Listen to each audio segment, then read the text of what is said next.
فبأي آلاء ربكما تكذبان کہتے جی کہ مسافر کے لیے تراویح پڑھنے کا کیا حکم ہے؟ بھئی مسافر کے لیے تو فرض نماز بھی آدھی ہو جاتی ہے، اگر 4 رکعتیں 2 پڑھے گا اور سنت اور نوافل معاف ہیں تو تراویح بھی تو سنت ہے، وہ بھی معاف ہے۔ لیکن یاد رکھیں کہ اس قسم کے مواقع اور اس قسم کا مکان اور اس قسم کا زمان پھر زندگی میں نہیں ملتا ہے، اس لیے یہ مسئلے پہ گزارا نہ کریں بلکہ ہر بندہ تراویح پڑھے۔ اور تراویح جو ہے نا، یاد رکھو ائمہ 4 کے نزدیک اور اسی طرح سیدنا امیر المؤمنین حضرت عمر رضی اللہ عنہ کے زمانے سے لے کر آج تک حرمین الشریفین میں 20 تراویح پڑھی جاتی ہے، کبھی بھی 8 نہیں پڑھی گئی۔ حضور صلی اللہ علیہ وسلم نے تراویح پڑھی، لیکن 1 رات 2 رات تیسری رات آپ تشریف نہیں لے آئے۔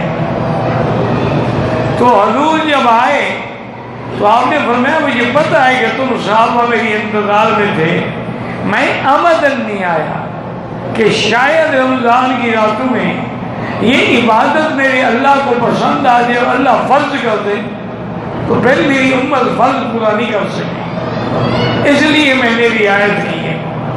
پھر تراویح حضور کے زمانے میں بھی ہوتی تھی، حضرت ابو بکر کے زمانے میں بھی ہوتی تھی، لیکن یہ طریقہ تھا کہ ہر حافظ الگ الگ تراویح پڑھاتے تھے۔ لیکن جب سیدنا عمر رضی اللہ عنہ نے دیکھا تو انہوں نے کہا کہ یہ بات جو ہے وہ مناسب نہیں ہے، جب تراویح پڑھنا ثابت ہے اور جماعت کی نماز کے برکات ثمرات بہت زیادہ ہیں، فجمعهم علی ابی بن کعب، تو حضرت عمر نے حکم دیا کہ آج کے بعد تمام صحابہ حضرت ابی بن کعب جو قرآن کے سب سے بڑے قاری تھے، یہ وہ صحابی ہیں کہ ایک دن حضور کی خدمت میں آئے تو حضور نے فرمایا کہ بھائی اللہ نے حکم دیا ہے کہ میں تمہیں قرآن سناؤں۔ انہوں نے کہا یا رسول اللہ، اللہ نے میرا نام لیا؟ فرمایا ہاں نام لیا ہے تیرا۔ تو آپ رو پڑے خوشی سے۔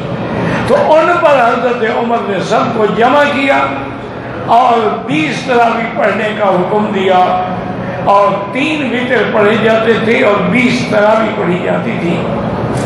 اب یہ کہنا نعوذ باللہ کہ حضرت عمر کی بدعت ہے، یہ تو اتنا بڑا گناہ ہے نا، توبہ کرنی چاہیے۔ حضرت عمر تو خلیفہ راشد ہے، اور خلیفہ راشد کا عمل سنت ہوتا ہے، بدعت کیسی ہے؟ حضور نے فرمایا علیکم سنتی و سنت الخلفاء الراشدین، میری سنت اور میرے خلفاء کی سنت کو مضبوطی سے پکڑو۔ تو حضرت عمر کا فیصلہ سنت ہے، وہ بدعت کیسی ہو سکتا ہے؟ اور پھر تمام صحابہ کا اجماع ہو گیا، کسی نے بھی مخالفت نہیں کی، تو اس لیے یہ سنت ہے، سنت مؤکدہ ہے۔ باقی ایک لفظ سے حجت پکڑتے ہیں کہ حضرت عمر نے فرمایا کہ نعم البدعۃ نعمت البدعۃ ہی، مانا تھا کہ نیا کام ہے، یعنی پہلے ایک کاری کے پیچھے نہیں ہوتا۔ تو اس لیے ہمیشہ، اور ایک مسئلہ یاد رکھیں کہ پہلے ابتدا میں لفظ ہوتا تھا قیام اللیل، اس میں 8 بھی تھے، 11 بھی تھے، 12 بھی تھی، یہ سب۔ لیکن جب تراویح کا فیصلہ ہوا تو یہ فیصلہ ہو گیا کہ تراویح جو ہے وہ 20 ہوں گی اور تہجد جو ہے وہ 8 رکعت ہوگی۔ تو تہجد الگ چیز ہے اور تراویح جو ہے وہ الگ چیز ہے۔ تراویح کو تراویح اسی لیے کہتے ہیں کہ ہر 4 رکعت کے بعد تھوڑی سی دیر آدمی کو آرام کرنا چاہیے، ترویح۔ اور یہ اچھا خدا کی شان دیکھیں کہ امام مالک رحمۃ اللہ علیہ امام دار الہجرت، امام مدینہ منورہ، وہ 36 رکعت پڑھتے تھے۔ تو ان کو ساتھیوں نے کہا حضرت آپ فرمایا بھائی مکے والے تو 4 رکعت کے بعد طواف کر لیتے ہیں، ہم کیا کریں؟ ہم 4 رکعت پڑھ کے بیٹھے رہے، لہذا اگر چند رکعتیں زیادہ پڑھ لیں گے تو کیا بات؟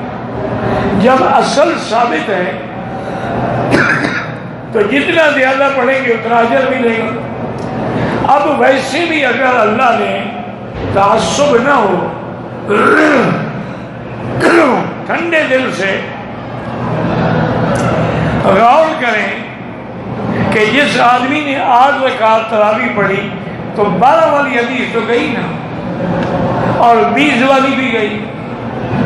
جو 20 پڑھے گا تو اس میں 8 بھی آ گئے، 12 بھی آ گئے اور 20 بھی آ گئے، ساری حدیثوں میں عمل ہو گیا۔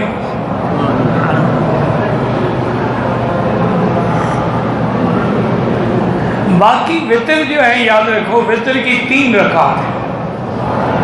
پڑھنے کا طریقہ حنابلہ کے نزدیک یہ ہے کہ 2 رکعت پڑھ کے سلام پھیر دیں گے، کھڑے ہو کے 1 رکعت پڑھیں گے، حالانکہ وہ بھی 3 پڑھ رہے ہیں لیکن درمیان میں فاصلہ کرتے ہیں، ورنہ وطر 3 رکعت ہیں۔ حتیٰ کہ حضور نے اتنا بھی فرما دیا کہ پہلی رکعت میں سبح اسم ربک الاعلی، دوسری رکعت میں قل یا ایھا الکافرون، اور تیسری رکعت میں قل هو اللہ احد۔ جب ہے ہی 1 رکعت تو 3 صورتیں پڑھانے کی کیا ضرورت تھی؟ اس سے بھی معلوم ہوا کہ وطر 3 ہے، اسی لیے حضور پاک نے 3 رکعتوں کی تعلیم دی۔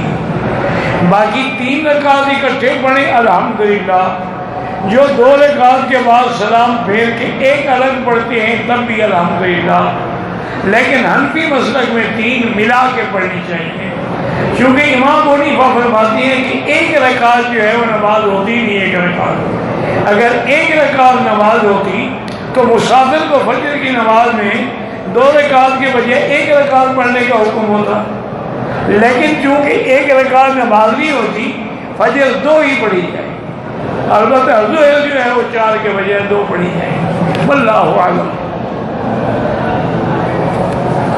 آپ مسئلے نہ پوچھتے رہنا، تراویح پڑھیں، امام کے پیچھے وطر پڑھیں، جیسے وہ پڑھائیں پڑھ لیں، کوئی اختلاف نہ کریں، کوئی بغض نہ رکھیں، ائمہ اربعہ برحق ہیں، کسی بھی طریقے پہ عمل کیا گیا الحمدللہ۔